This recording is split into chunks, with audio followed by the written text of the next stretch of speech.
Comme tu peux le voir, j'ai perdu quelques kilos et franchement, c'était vraiment très facile. J'ai juste arrêté le sucre ajouté pendant 30 jours. Et si tu as cliqué sur cette vidéo, c'est que toi aussi tu t'intéresses à réduire ta consommation de sucre. Et puis tu ne dirais pas non si au passage tu arrives à perdre quelques kilos. Mais tu te demandes quand même comment faire. Parce que c'est une chose de manger sans sucre ajouté pendant une journée, mais c'en est une autre de le faire pendant plusieurs jours d'affilée. Et là, à ton avis, comment est-ce que tu réagirais? C'est sûr, ça va te manquer. Mais la vraie question, c'est à quel point ça va te manquer. Du coup, je me suis dit que j'allais te montrer ce que c'est de manger sans sucre ajouté concrètement et te partager mes petites astuces. Et justement, dans cette vidéo, on se retrouve un mois après que je me sois lancée dans ce défi. Et d'après toi, qu'est-ce qui s'est passé? Est-ce que j'ai craqué? Mais j'ai une bonne nouvelle pour toi, ta patience sera récompensée. Je vais aussi te montrer 4 recettes super gourmandes et sans sucre ajouté que tu pourras utiliser au quotidien. Alors installe-toi confortablement, abonne-toi à la chaîne si c'est pas encore fait et c'est parti.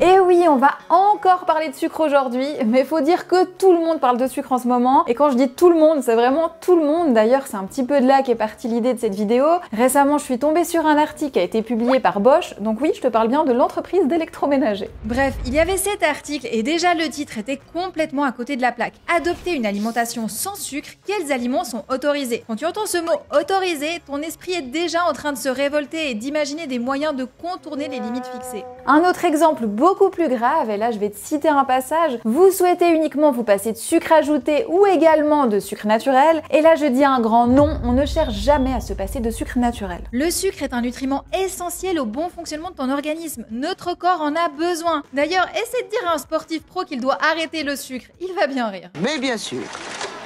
Encore un petit exemple et après on va aller manger sans sucre ajouté. Je te cite un autre passage, des fruits et des légumes pauvres en sucre, vous avez le droit d'en manger. Donc là, j'ai envie de dire sans blague, j'ai le droit de manger tous les fruits que je veux, pauvres en sucre ou pas. Et si tu souhaites réduire ta consommation de sucre, c'est la dernière chose à faire d'aller regarder la quantité de sucre qu'on a dans les fruits. Donc vraiment, c'est juste n'importe quoi. J'ai déjà vu des faux culs.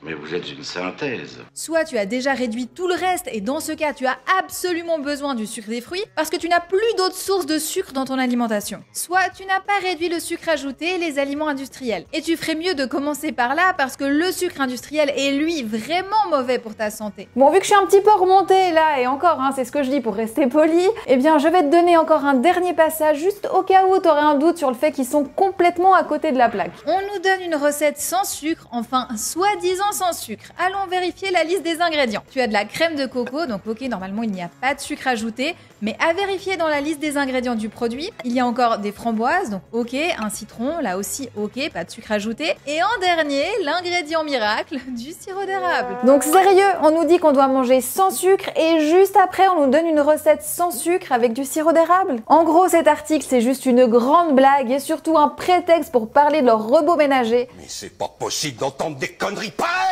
Bon, je précise quand même que je n'ai rien contre cette marque et que la recette est certainement très bonne. Et d'ailleurs, la vidéo n'est pas sponsorisée par Bosch, mais bon ça, je pense que tu t'en doutais. Évidemment. En fait, pour moi, cet article, c'est surtout un très bon exemple qui illustre toutes les fausses croyances qu'on entend tout le temps sur le sucre. Et donc, je suis ravie de pouvoir rétablir la vérité avec toi aujourd'hui. Et là, on entame la meilleure partie de la vidéo, direction la cuisine. Alors, pour le petit déjeuner, on va avoir un sucrant aujourd'hui, c'est la date. C'est un sucre naturel, mais c'est un sucre ajouté. Je t'explique ça. À la différence du sucre de table ou des sucres industriels, un produit naturel comme la date t'apporte plein d'autres nutriments. Ici, on a des fibres, des antioxydants, des vitamines, des minéraux comme du potassium ou du magnésium. Il y a même du fer. Donc tu vois, c'est pour ça que les fruits sont si bons pour la santé. Et pour en revenir au petit déjeuner, on va réaliser un overnight façon sneakers. Alors je commence par ajouter des flocons d'avoine à du yaourt, puis des graines de lin et je mixe. J'obtiens une consistance lisse que je verse dans un verre. Et là, je viens verser sur le dessus un mélange cacao, lait et date. Et puis je dispose encore quelques cacahuètes sur le dessus et je place au frais pour une nuit entière. Mais je te rassure, nous on va pas attendre si longtemps. J'avais préparé une version spécialement pour aujourd'hui. Et là, sans surprise, je te confirme que c'est excellent. D'ailleurs, si toi aussi tu souhaites reproduire cette recette, tu trouveras toutes les infos sur le blog. J'espère que tu as bien aimé la recette de ce matin et que t'es prêt pour celle de ce midi. On va réaliser une salade équilibrée. Alors c'est tout simple, dans le fond d'un bol, je dispose des feuilles d'épinards, j'ajoute du quinoa, de l'avocat, du tofu fumé grillé, voyez, quelques graines de courge, des amandes effilées, le jus d'un citron, une pincée de sel, du poivre et un filet d'huile d'olive.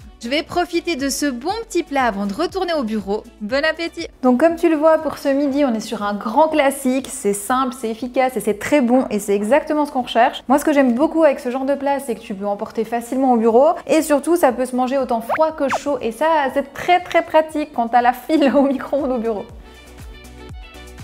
Ça fait un bon moment que je travaille là et je crois qu'il est plus que temps qu'on se rende en cuisine pour découvrir la collation du jour. Au programme plaisir et gourmandise sans frustration, je te propose des petits sablés sans sucre. Dans un récipient, je mélange de la farine avec de la levure, du sel et de l'extrait de vanille. J'ajoute du beurre, un œuf, de la noix de coco râpée et des amandes effilées. Je forme des petits biscuits que je dispose sur une plaque de cuisson et j'enfourne pour 15 minutes à 180 degrés. Et ces biscuits, ils sont juste superbes et oui, la recette est disponible sur le blog dès maintenant. Alors comme tu l'as vu, ces biscuits c'est assez surprenant parce que t'as aucun sucre dedans, vraiment aucun. Et pourtant ils sont très bons, ils ont quand même une saveur sucrée. Et comment on fait justement dans ces cas-là pour manger quelque chose comme les biscuits qui a une connotation très sucrée et avoir quand même cette saveur sucrée sans mettre de sucre? Eh bien la petite astuce c'est qu'on va ajouter par exemple de la poudre de coco. La noix de coco ça a une saveur sucrée, ça ne contient pas de sucre. C'est pareil avec les amandes effilées, ça va apporter de la douceur à la préparation. Et puis on a aussi de l'extrait de vanille, ça donne aucun sucre mais pourtant on a cette saveur sucrée. Et puis ça marche aussi par exemple avec les zestes. Souvent j'utilise le zeste de citron, le zeste d'orange. Enfin bon, on va goûter. Franchement c'est des sablés super sympas. Et ça a vraiment ce petit côté croquant et ça c'est grâce aux amandes effilées. Ça remplace un petit peu de sel et pépites de chocolat. Non franchement c'est très sympa, je t'invite à tester la recette. Pour ce dernier repas de la journée, nous avons une tarte aux légumes. Et la tarte salée, c'est typiquement un plat qui fait polémique quand on cherche à réduire le sucre ajouté. Parce que ici, le problème, c'est la pâte à tarte. Pour les pâtes industrielles, tu trouves souvent du sucre ajouté ou d'autres ingrédients vraiment pas top. Et dans l'absolu, c'est un plat où la proportion entre la pâte et la base de légumes et d'œufs n'est pas très équilibrée. En gros, tu te retrouves à manger beaucoup de pâtes par rapport au reste. Tu seras d'accord avec moi qu'une assiette où tu as 3/4 de féculents, c'est pas très équilibré. Donc, comment faire? Surtout que la pâte, c'est la partie qui ajoute beaucoup de gourmandise à la recette. Et je précise que certains pourraient même être tentés de supprimer la pâte. Après tout, pourquoi pas, mais tu n'as plus une tarte dans ton assiette, tu as une omelette. Donc pour rester sur la tarte, j'ai deux solutions pour toi. Tu vas changer le type de plaque que tu utilises. Au lieu de faire tes tartes dans des grandes plaques rondes comme ça, eh bien tu vas plutôt te diriger vers des plus petites, comme celle-ci.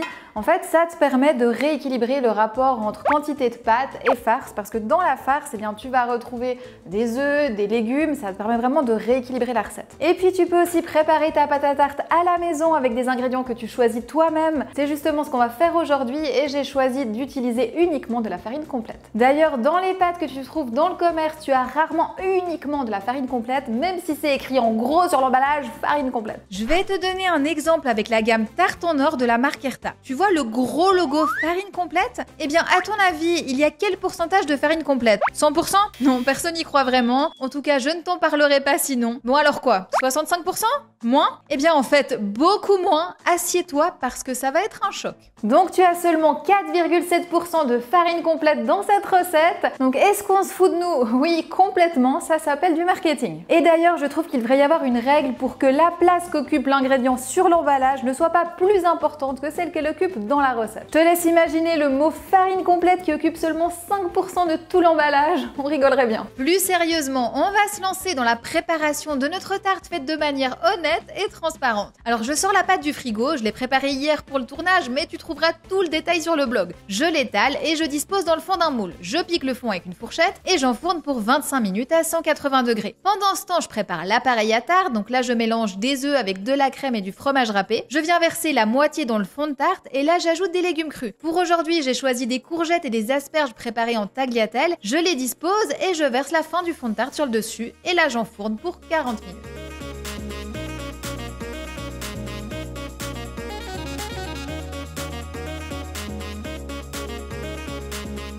Bon, j'ai hâte de déguster cette recette, surtout que je trouve que c'est tellement joli, tu sais, ça fait comme un soleil.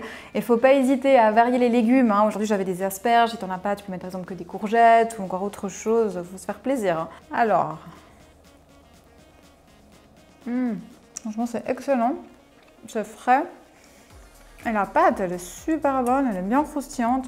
Des fois, les pâtes complètes, on peut avoir l'impression que ça va être trop chargé, pas assez croustillant et tout, mais pas du tout. Hein. Vraiment, je vais goûter un bout vraiment que de la pâte. Et je trouve qu'on sent bien le goût sans que ce soit dérangeant. C'est vraiment juste croustillant. Et je pense que les petites graines de lin et de sésame, ça fait aussi la différence. Franchement, c'est top.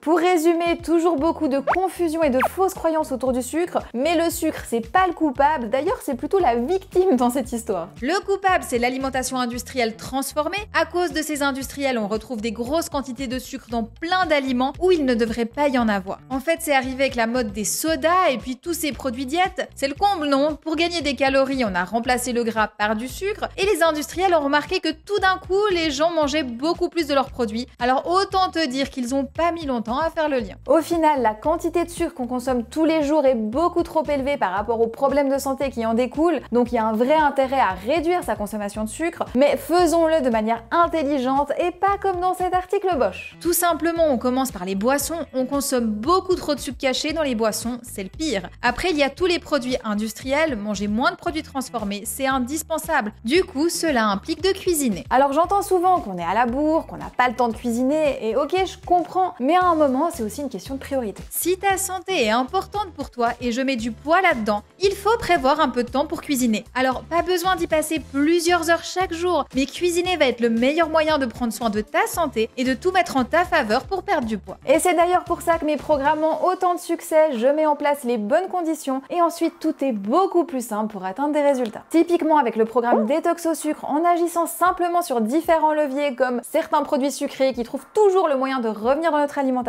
eh bien tu perds du poids et ça sans diète et sans restriction particulière. Ici, il n'y a pas d'effort pour perdre du poids, l'effort est mis sur l'amélioration de ton alimentation. Et quand tu manges mieux, la plupart du temps, tu perds du poids. Il n'y a rien de magique là-dedans. Quand tu manges moins de cochonneries, tu évites plein de calories cachées. Donc si ça t'intéresse, tu trouveras toutes les infos sur mon site, je te mets le lien à l'écran. En tout cas, j'espère que cette vidéo t'a plu. Si c'est le cas, pense à mettre un petit pouce bleu et à t'abonner. J'ai besoin de plus d'abonnés pour faire grandir la chaîne, donc je compte sur toi pour jouer le jeu. Sur ce, eh bien moi je te dis à bientôt dans une prochaine vidéo ou alors dès maintenant sur mes autres réseaux. Je te rappelle que je suis très active sur Instagram mais aussi dans le groupe Facebook Ma Vie de Cricket. C'est là qu'on échange avec toute la communauté au quotidien, donc n'hésite pas à venir faire un petit tour, c'est très sympa. Et sur ce, je te dis ciao!